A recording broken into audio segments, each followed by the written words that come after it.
Agar kebebasan membuahkan keselamatan, sukacita dan bahagia, kita diundang menggunakannya secara bijaksana. Di dalam bahasa iman, kebebasan itu harus digunakan sesuai dengan kehendak Allah, yaitu menuruti suara hati dan mengikuti bisikan roh ilahi. Maka kita menyerahkan kehendak bebas kita kepada kehendak Allah untuk melaksanakan kehendak Allah. Dengan demikian kita masih bebas karena kita memutuskan untuk mengikuti kehendak Allah. Sayangnya ada orang yang menggunakan kehendak bebas untuk mewujudkan apa yang diinginkannya, sekalipun mungkin tidak mengantar pada keselamatan, tetapi bisa jadi hanya dapat memberikan kenikmatan dan kemudahan saja. Jika ada sesuatu yang tak sesuai dengan keinginannya, ia tak mau mendengarkan, apalagi melakukannya. Para pendengar Yesus ngomel karena perkataan Yesus tidak sesuai dengan pikiran dan keinginan hatinya.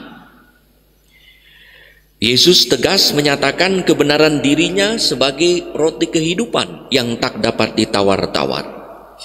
Melalui Petrus, para murid yakin bahwa Yesus yang menuntut keseriusan hidup itu sungguh adalah Tuhan. Maka ia berkata, Tuhan, kepada siapa lagi kami akan pergi? Saudara-saudari yang terkasih,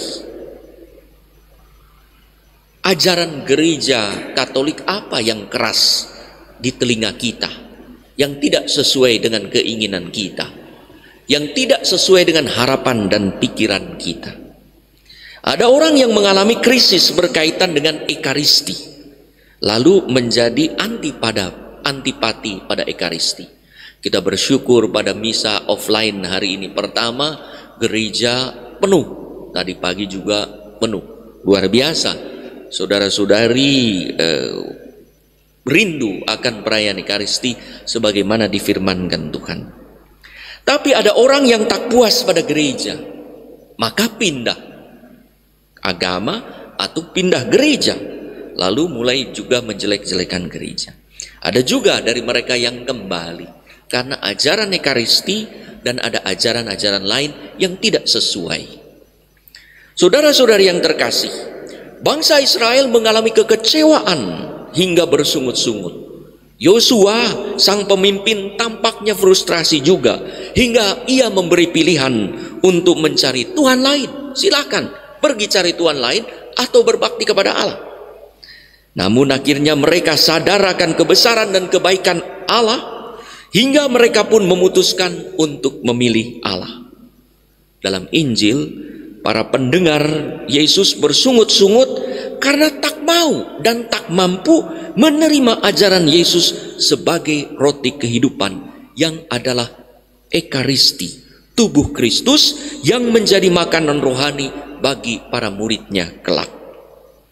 Rupanya para pendengar mengikuti Yesus dengan berkata, kalau boleh tetap hidup menurut jalan yang mereka inginkan.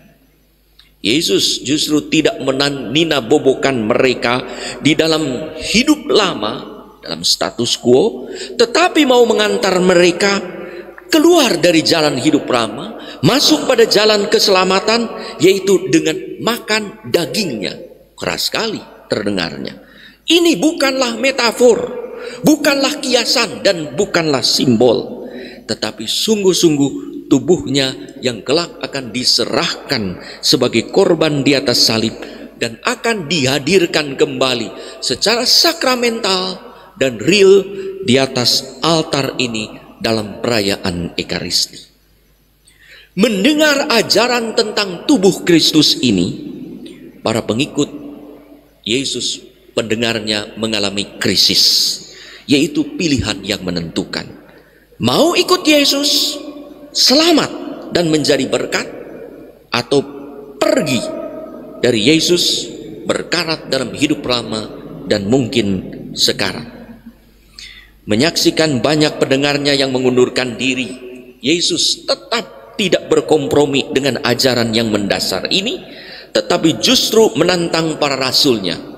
Apakah kamu juga mau pergi juga? Bisa jadi para rasul berpikir, mengapa Yesus mengajar roti kehidupan hingga berisiko kehilangan banyak pengikut, tak populer lagi. Lihat, orang-orang pada pergi. Mungkin berpikir demikian, ternyata tidak. Walau ajaran Yesus itu keras dan menuntut iman yang dalam, Petrus dengan kehendak bebasnya mendengarkan suara hati dan bisikan roh ilahi hingga ia berkata, Tuhan, kepada siapa kami akan pergi? Perkataanmu adalah perkataan hidup yang kekal, dan kami telah percaya dan tahu bahwa Engkau adalah yang kudus dari Allah. Saudara-saudari yang terkasih, mengikuti Yesus adalah pilihan, bebas mau ikut atau tidak.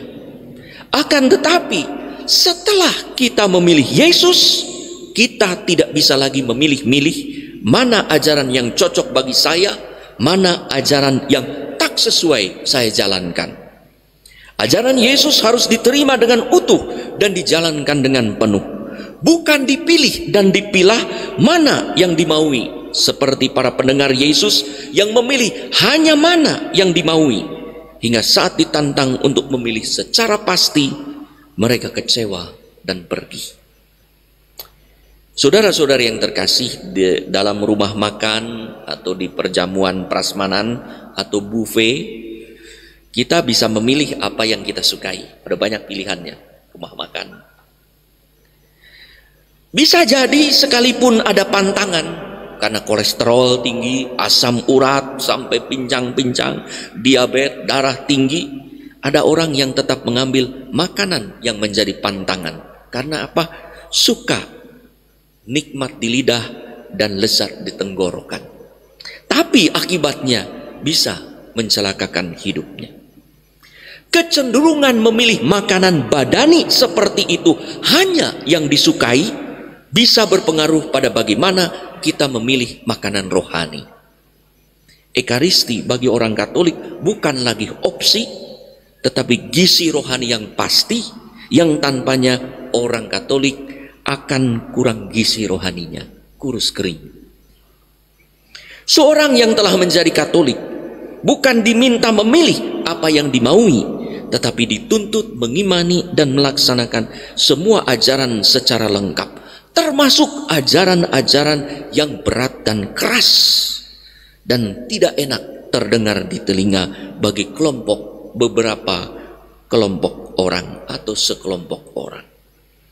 Monogami seumur hidup, perkawinan tak terceraikan, anti aborsi, iman akan ekaristi, pengampunan, sakramen pengampunan dosa lewat imam, pembelajaran agama, dan masih banyak ajaran-ajaran lain yang mungkin menyebabkan orang pergi meninggalkan gereja Katolik, atau tidak pergi tetapi berkompromi dengan dirinya sendiri hingga tak sungguh Katolik.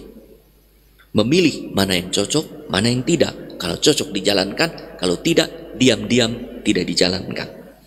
Semoga kita seperti Petrus yang siap menerima ajaran Yesus, termasuk ajaran keras tentang roti kehidupan, hingga berseru, Tuhan, Engkaulah kehidupan kami.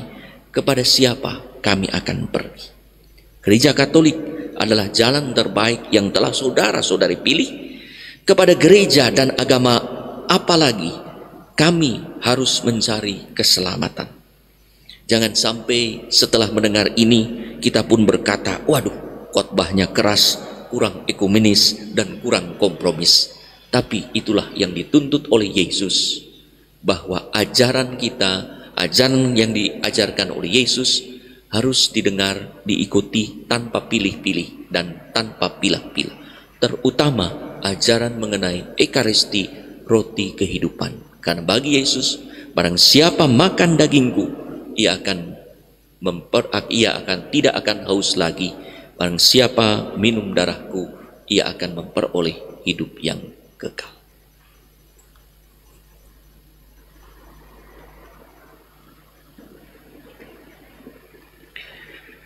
Marilah saudara-saudari kita bersama-sama mengucapkan syahadat para rasul. Aku percaya